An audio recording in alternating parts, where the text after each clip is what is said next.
Adenike was a kind of woman people admired and envied at the same time.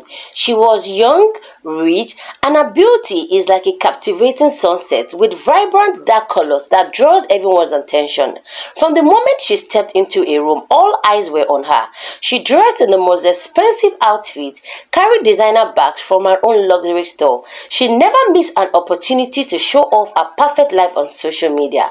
At just 25, Adenike had it all: a wealthy husband, a beautiful son, and a successful business. Too many. She was a true definition of a baddie, a modern woman who had conquered life at a young age.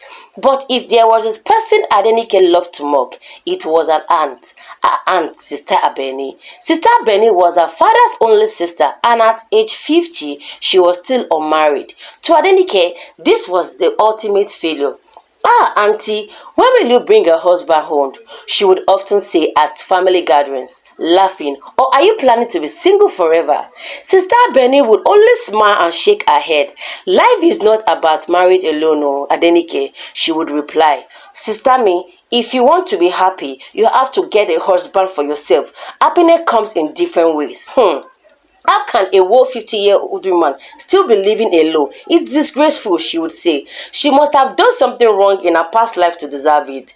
This was what Adenike said in her mind. Her words cut deep, but Sister Benny never showed any anger. She simply carried on with her quiet life, running a small business and taking care of any family members she could.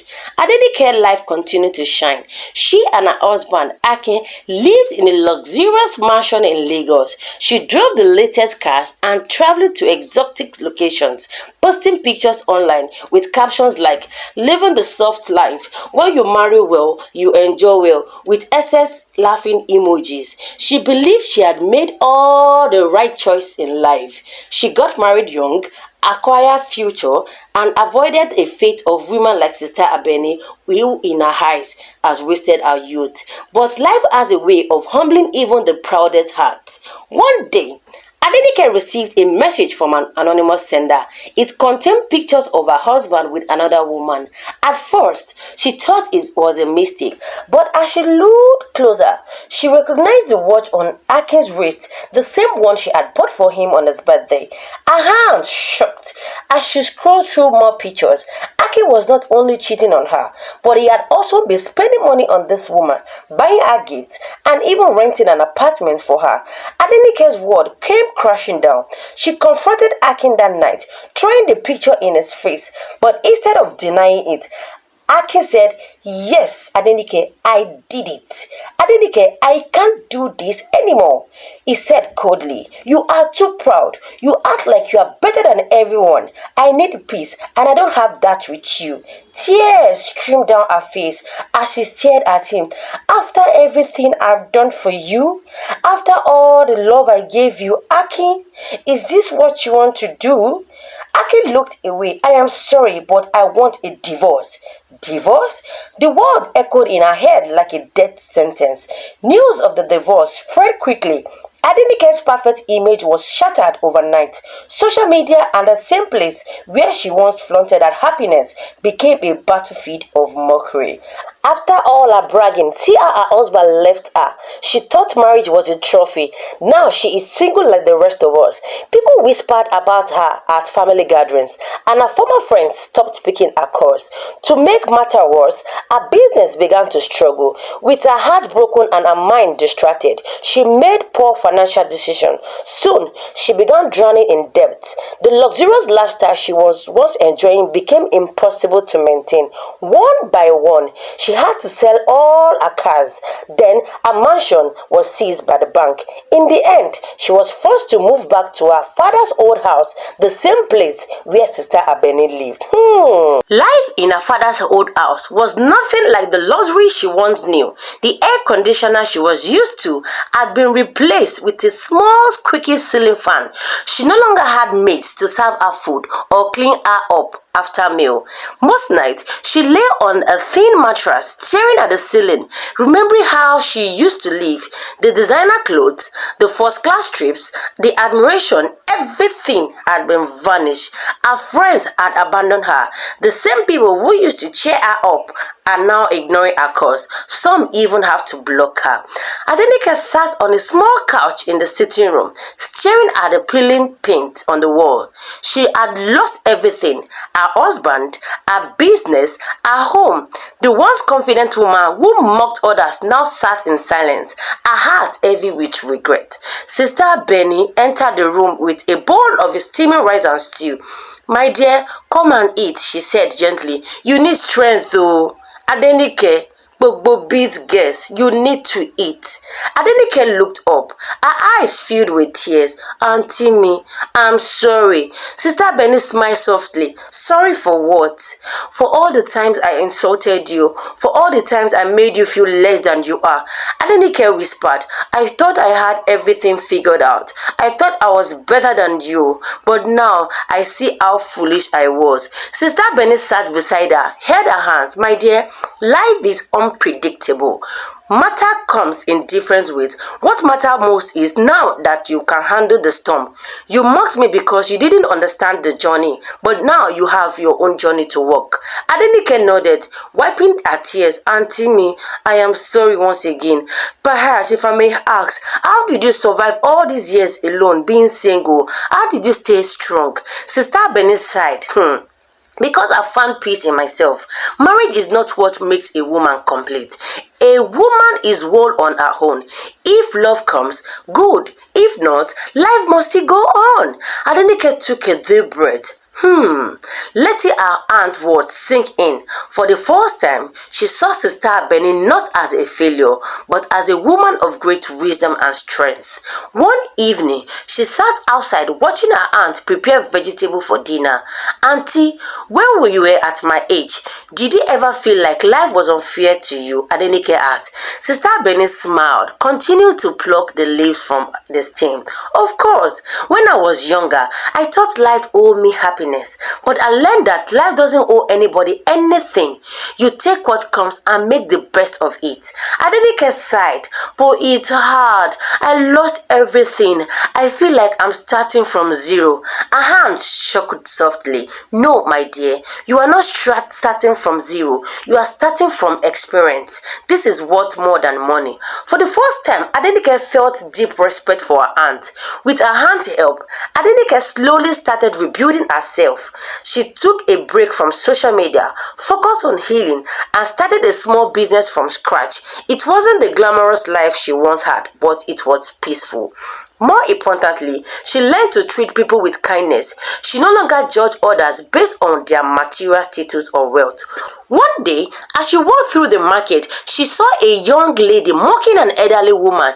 This girl laughed and said, "Auntie, when will you marry? Time is going, oh, please get a life." Adenike stopped and smiled sadly. She had once been that girl, full of pride and ignorance. She walked up to them and gently said, "Life is not about marriage alone. Be careful what you laugh at today, because tomorrow might teach you a lesson." The young girl frowned, confused, but the older lady smiled, understanding the wisdom in her words. Adenike had learned the hard way, but at least she had learned. Adenike knew she couldn't continue living off her aunt's kindness forever. She needed a job. She applied for different companies, hoping to find something that would pay enough to support herself and her son. But every rejection email felt like a knife to her heart.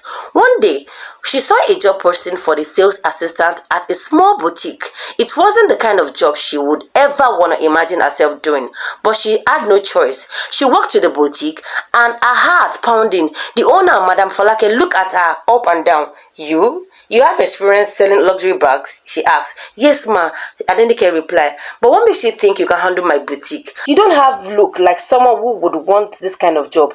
Are you sure you can handle it?" Adenike swallowed her pride. "I just need a chance, ma. I will work. I can do it. Just believe me, ma." Madam Folake sighed. "All right. You can start tomorrow. Salary is small, but if you do well, we can talk more about an increment." Adenike bowed her head in gratitude. "Thank you, ma." That night, she cried, not out of sadness, but because she had finally taken a step forward. Working in a boutique was humbling. Gone were the days of expensive perfumes and soft hands. Now, Adenike spent her days arranging clothes, dealing with rude customers, and standing for hours. One afternoon, a familiar face walked in. It was Akin. her ex-husband. Adenike's breath caught in her throat. He was dressed in a sharp suit, looking just as handsome as ever.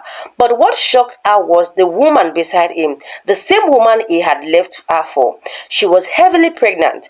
Adenike quickly turned away, pretending to arrange a dress rack, but Akin had seen her. Adenike, his voice was filled with disbelief. She took a deep breath and turned to him and said, "Hello, Akin." He glanced around, his expression unreadable. "You work here?" "Yes." She forced a smile. "Can I help you with anything?" The woman beside him smiled. "Akin, is this not your ex-wife? The one who used to brag on Instagram?" Adenike's stomach switched. But she couldn't just show her weakness. "Madam, are you looking for a dress or just looking for trouble?" she asked calmly. Akin looked embarrassed. "That's enough, Tolu." He turned to Adenike. "I didn't know things had gotten this bad." Adenike laughed softly. "Life happens, but I'm doing fine. Buy what you want to buy and leave, please." Akin nodded awkwardly. "Take care, Adenike." As they walked out, Adenike felt a strange sense of peace. She had once thought she couldn't survive without Akin, but standing there, she realized she no longer needed him. Months passed and Adenike proved herself at the boutique. She worked hard, learned new skills, and even gained Madam Folake's trust. One day, a customer walked in, wealthy woman who was looking for a personal shopper. "I travel a lot and I need someone with good fashion sense to handle my shopping," the woman explained. "You seemed like you have a good taste." Adenike had raised. That was an opportunity. She gave her a brief speech, and by the end of the conversation, the woman smiled. "All right, I'll give you a try." That was the beginning of something new. Within a year, Adenike had built a small personal shopping business. It wasn't as big as her old luxury store, but it was hers. She moved out of her father's old house, rented a small apartment, and even saved enough money to send her son to a good school. More importantly, she had changed, and she was no longer proud and arrogant anymore. She no longer looked down on people. One evening, she visited her aunt with a small gift wrapped in a fancy bag. "Auntie, this is for you," she said. Sister Benny unwrapped the box and gasped. It was beautiful handmade scarf. "Adenike, this is lovely." Tears welled up to Adenike's eyes. "I want to say thank you for everything you've done for me, Sister Benny. I wouldn't be here without you." Sister Benny hugged her tightly. "My dear, I always knew you had a good heart, but life just had to teach you first." Adenike smiled, and I will never forget the lesson she said. As she walked home that night, she felt lighter than she had in years. She had lost everything, but she has gained wisdom, strength, and a heart full of gratitude. For the first time in a long while, she was truly happy. Adenike had come a long way from the proud woman she once was. Her personal shopping business was growing, and clients trusted her keen eye for quality fashion. She was no longer concerned with showing off wealth. Her focus was on stability, self-growth, and providing for her son. But life had more surprise in store. One evening, as Adenike was closing her laptop after responding to a client's mail, her phone rang. It was an unknown number. "Hello," she answered. "Adenike, it's me, Tunde." Her heart skipped a beat. Tunde was her first love, the man she had dated before Akin. He had been a struggling entrepreneur back then, trying to build a business, but she had left him because she wanted someone richer and more established. She took a deep breath. "Tunde, long time, how are you? I heard about everything that has happened to you," he said gently. "I just wanted to check on you." Adenike swallowed the lump in her throat. She had pushed Tunde aside all these years ago, yet here he was, reaching out with kindness. "I'm doing fine," she said, with a small smile. "Better than I was before." "I'm glad to hear that," he replied. "Would you like to meet up with me sometime?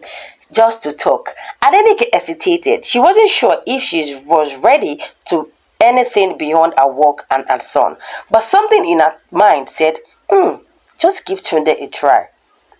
"All right," she said finally, "let's meet this weekend." They met at a cozy restaurant, nothing too fancy, but warm and inviting. Tunde still had the same calm presence, but there was something different about him. He had grown into a comfortable, successful man.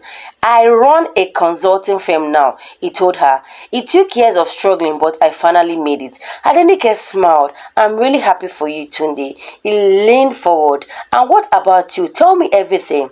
For the first time in years, she opened up everything without pretending. She told him about the pain, the lesson, and the woman she had become. "You've changed," Tunde said, looking at her with admiration. "I like this version of you, Adenike." Adenike's heart warmed. It felt good to be seen, not for wealth, not for status, but for who she truly was.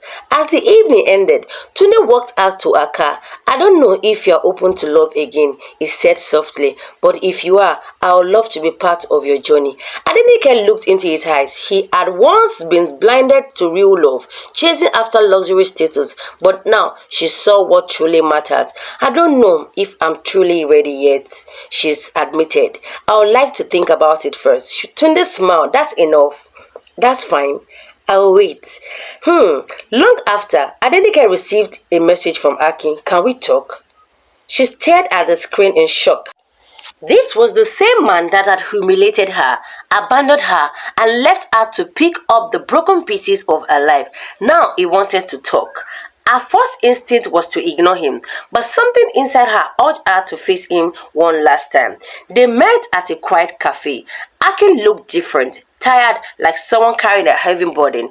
"Adenike," he started, I just wanted to tell you that I am sorry for everything." She raised an eyebrow. "Why now?" he sighed. "Things didn't go as I planned. The woman I left you for, she left me too. I made a mistake." Adenike felt no anger, no bitterness, just a pity. "I hope you learned your mistakes," she said calmly. Akin looked at her, surprised. "You are not angry?" She smiled faintly. "I was. But anger didn't build everything. I have moved on, Akin." As she walked away, she felt lighter than ever. Adenike's business flourished, and she grew stronger as a mother and a woman. Her relationship with Tunde blossomed, not out of desperation, but from mutual respect and understanding. At another family gathering, she no longer sat as an arrogant, mocking niece. This time, she sat beside Sister Abeni, listening, learning, and appreciating the woman who had been a pillar. "I never thought I would see this day," Sister Abeni said, smiling. Adenike squeezed her aunt's hand. "Thank you for not giving up on me, sister." Life had humbled her, but in that humility, she had found something far greater than wealth, peace, love, and true happiness. The moral lesson of the story teaches us that no one is above challenges, and humility, kindness are more valuable traits than riches, arrogance, and pride.